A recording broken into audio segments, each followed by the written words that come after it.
आइए कुछ और आगे चलते हैं, देखते हैं वर्ब को in the form of infinitives. जब भी हम वर्ब के बारे में पढ़ते हैं या वर्ब के यूजेस और इसकी डिटेल पढ़ते हैं तो हमें मिलते हैं infinitives. Now what are these infinitives? तो सबसे पहले आप ये देखिए, this is the base form of verb.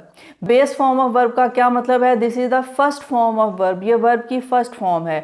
अब ये क्वेश्चन अराइज हो सकता है कि this is the first form of verb, then what are the infinitives? अगर ये वर्ब की फर्स्ट फॉर्म है तो वर्ब की फर्स्ट फॉर्म ही क्यों नहीं कहा जाता? Why they are called infinitives? तो फिर ये इन्फिनेटिव्स क्या हैं और इन्हें इन्फिनेटिव्स क्यों कहा जाता है? आइए कुछ एग्जाम्पल्स देखते हैं और इस कन्फ्यूजन को दूर करने की कोशिश करते हैं।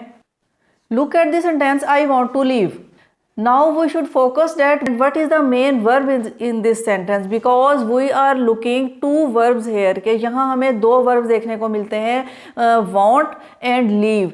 Both are verbs and both are in the first form of verb. आप देख सकते हैं कि ये दोनों ही verb हैं और दोनों अपनी first form में हैं, यानी कि base verb में हैं। तो इनमें से किसे हम infinitive कहेंगे और क्यों कहेंगे? There can be a confusion but it is very simple.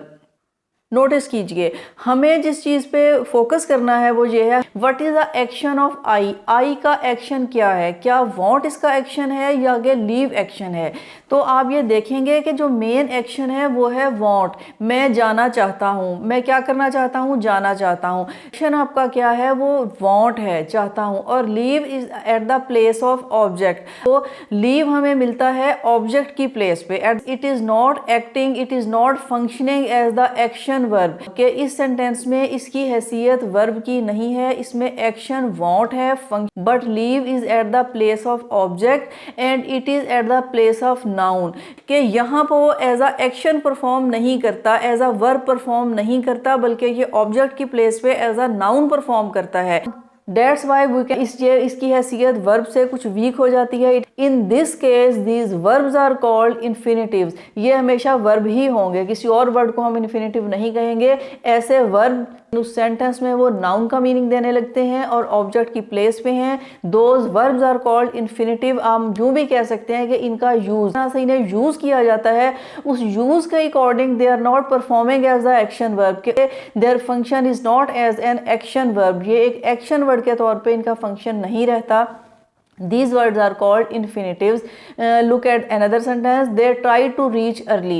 They tried. What is the function of they? They का function क्या है? Tried. उन्होंने कोशिश की जल्द पहुंचने की। Tried is the main verb. ये action था दे के कि उन्होंने कोशिश की। And reach itself is a verb के itself ये verb है, but in this sentence it is not performing as the verb. इस sentence में ये verb के तौर पे act नहीं करता।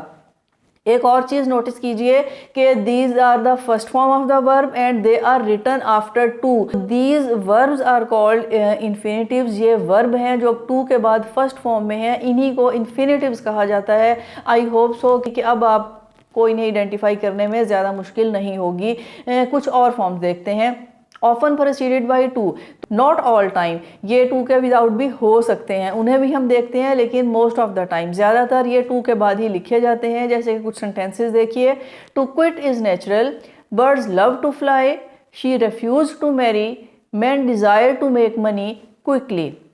टू क्विट इज नेचुरल, यहाँ पे to quit at the place of subject. ये birds love to fly, we do not know, they do not tell us that they whether they love और not, but we think that they love. Action in this sentence, fly is not their action, the action of birds is love कि वो पसंद करते हैं, क्या करना पसंद करते हैं? To fly. She refuse to marry, what is the action of she? Refuse. Refuse उनका एक्शन था और marry is the at the place of object and it's used as a noun. अब यहाँ देखें कि आप ये मैरी को एज अ नाउन इस्तेमाल किया गया है, ऑब्जेक्ट की प्लेस पे है, it is not an action verb here. Man desire to make money, although make is the verb, but in this sentence make is not acting as a action word कि यहाँ पे इसका ये action word नहीं है, ये verb perform नहीं करता। तो आप ये देख सकते हैं इन तमाम sentences में after to the first form of verb, after to they are at the place of object और subject, they are used as a noun। अब इन verbs को हम infinitives कहेंगे।